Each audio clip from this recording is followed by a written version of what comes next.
One of the common pitfalls that happens when people try to change their lives around, when they finally decide to start making some rather large changes in their life, is that they end up taking on way too much.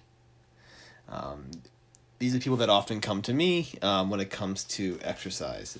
They'll come in there um, fresh, motivated, and it's never just one thing.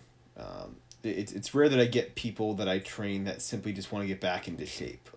As I kind of go on with the process with them, between sets, before workout, afterwards, they'll usually share a little bit of their lives with me. I tend to over time learn about these different people's kind of lives, and most of the time, the exercise side of things is always just a part of a bigger picture. I'm changing my life. I'm going to get exercise. I'm finally getting that divorce that I knew I should have gotten years ago. I am switching jobs now. I'm finally looking for work again. It can be everything from that to, hey, I'm giving up, alcohol. That tends to be kind of common, especially in the powerlifting community. It tends to be kind of common. It is sort of overcoming kind of a hard life and using exercise as an outlet. But whatever it is, people tend to take on lots of projects and in one quick sweep change their whole life over. And it's awesome. It's impressive to see that. The problem, though, is when people decide to make these changes, if you take on too many projects, you are going to fail right from the outset. And it's not so much with people that change around their lives in terms of just making some big decisions to stop, stop drug use, alcohol use, to, give something up, or to start doing something else, or to change employment.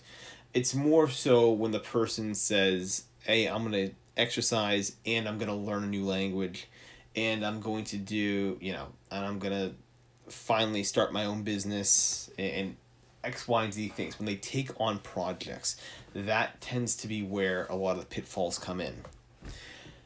The reasoning for it is very simple. The projects that you do and the tasks that you take on are not just a matter of time management. People think they can just block out a couple hours to do some different things in a day, but it's not simple. It's not that simple. It's not as easy as simply having the time management to do them. There's more to it than that. Doing things that take a high degree of skill and of specificity and that require a good deal of attention to detail and that have some high stakes to them. These projects take something from you. They take things from you. It's not just time. They take things just mentally from you. It's very draining. And often when you do one thing very, very well and you kind of hit your stride one thing, the other areas in your life tend to fall off. Even if you're giving a time and attention, if you're still blocking out your time to do these activities, they go away. Because you have a finite amount of energy and a finite amount of focus that you can offer to things in your day. And I've noticed that now with my own work. As I'm kind of going along with this project here,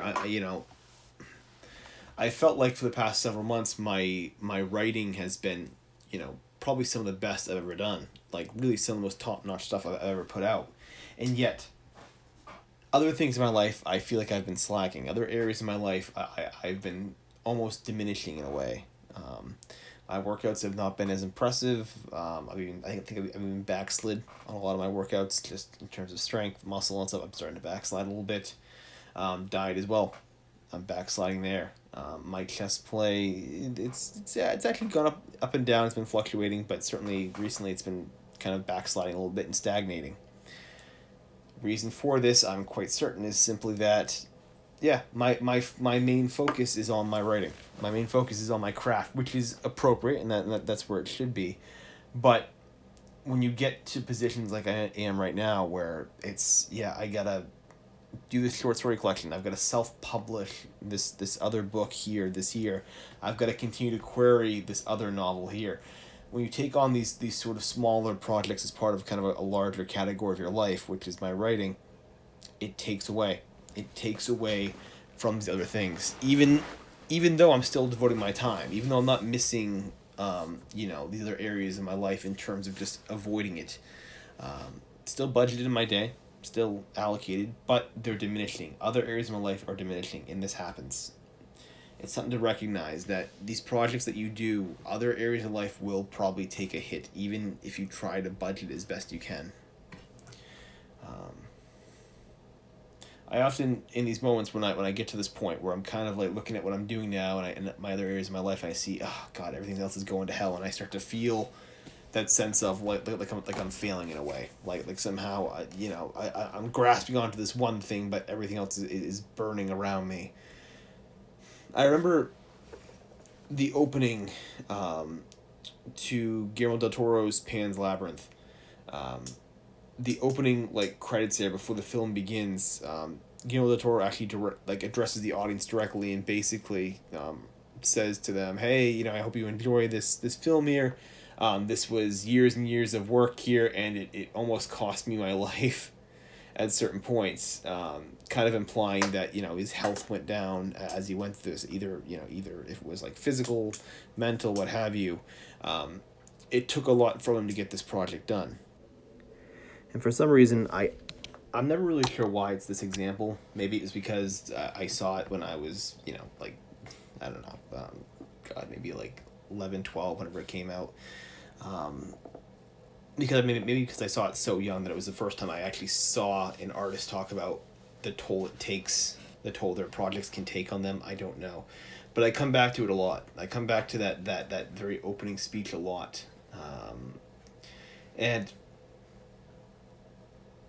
it helps, I think, in these moments to remember that these things will take from you. These things actually are. These projects will take other things from your life that you no matter how much you want to be the Superman, the Ubermensch, right? You want to be that Nietzschean example of the ultimate master, right? Where we have, our health down, our mental down, if you're spiritual, you have your spiritual life in check. To have all these different areas of our life all checked off and to be the superior person, right?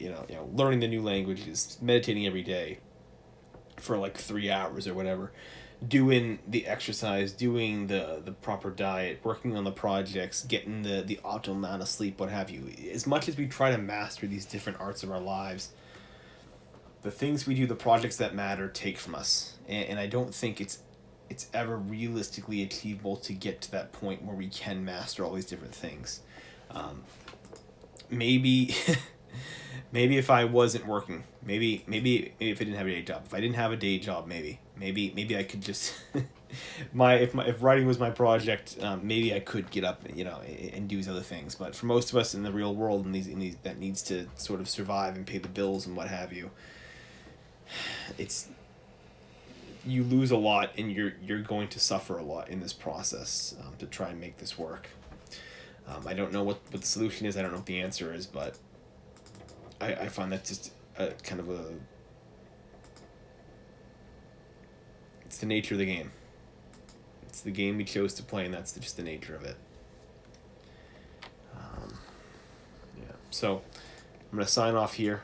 I hope you all enjoyed this, and I will see you all tomorrow.